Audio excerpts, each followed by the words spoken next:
Hi friends, आपका एक बार फिर से स्वागत है हमारे इस पेज पर।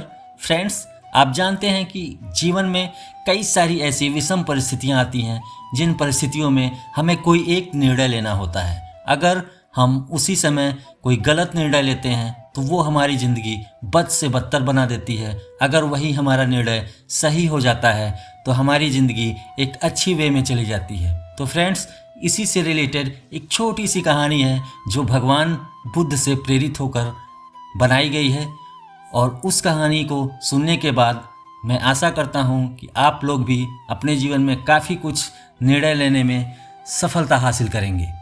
तो कहानी कुछ ऐसी है फ्रेंड्स। एक व्यक्ति होता है जिसका वैवाहिक जीवन सही नहीं चल रहा होता है। बार बार उसकी पत्नी से झगड़ा होता था। एक दिन तंग आकर वह जंगल में चला जाता है। जंगल में उसे महात्मा बुद्ध अपने शिष्यों के साथ दिखाई दे जाते हैं।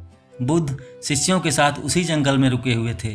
दुखी व्यक्ति भी भगवान बुद्ध के साथ रहने लगता है और उनका शिष्य बन जाता है। कुछ दिन बाद भगवान बुद्ध उस व्यक्ति से कहते हैं, मुझे बहुत प्यास लगी है, पास की नदी से पानी ले आओ। भगवान बुद्ध को वो गुरु मानता ही था और गुरु की आज्ञा मानकर वह पानी लेने के लिए नदी के किनारे चला जाता है। नदी पहुंचकर वो देखता है कि जंगली जानवर वहाँ उछल कूद की वजह से पानी गंदा हो गया है। नीचे जमी हुई मिट्टी ऊपर आ गई है। व्यक्ति गंदा पानी देखकर वापस चला आता है। फिर वो पूरी बात भगवान बुद्ध को बताता है। कुछ देर बाद भगवान बुद्ध फिर उससे पानी लाने के लिए कहते हैं। वह फिर से नदी की ओर चल देता है। जब वह नदी किनारे पहुंचता है तो देखता है कि पानी एकदम साफ था। नदी की गंदगी नीचे बैठ चुकी थी। ये देखकर वह हैरान हो जाता है और पानी लेकर भगवान बुद्ध के पास आता है और उनसे पूछता है कि भगवान, आपको कैसे मालूम हुआ कि अब पानी साफ मिलेगा? भगवान बुद्ध ने मुस्कुरा कर कहा कि जब पानी में जानवर उछल कूद मचा रहे थे तो पानी गंदा हो गया था, लेकिन कुछ देर बाद जब सभी जानवर वहाँ से चले गए तो नदी का पानी शांत हो गया। धीरे धीरे पूरी गंदगी नीचे बैठ गई।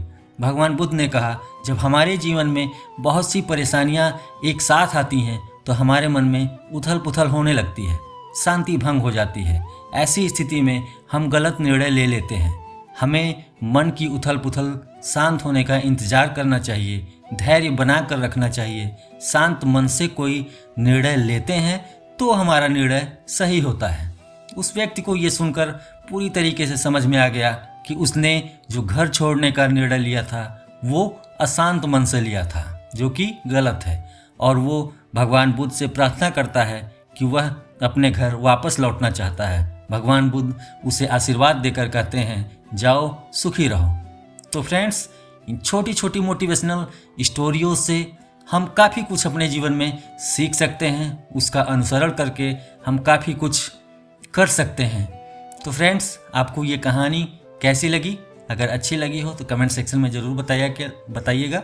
तब तक के लिए आप लोगों को प्यार भरा नमस्कार। धन्यवाद।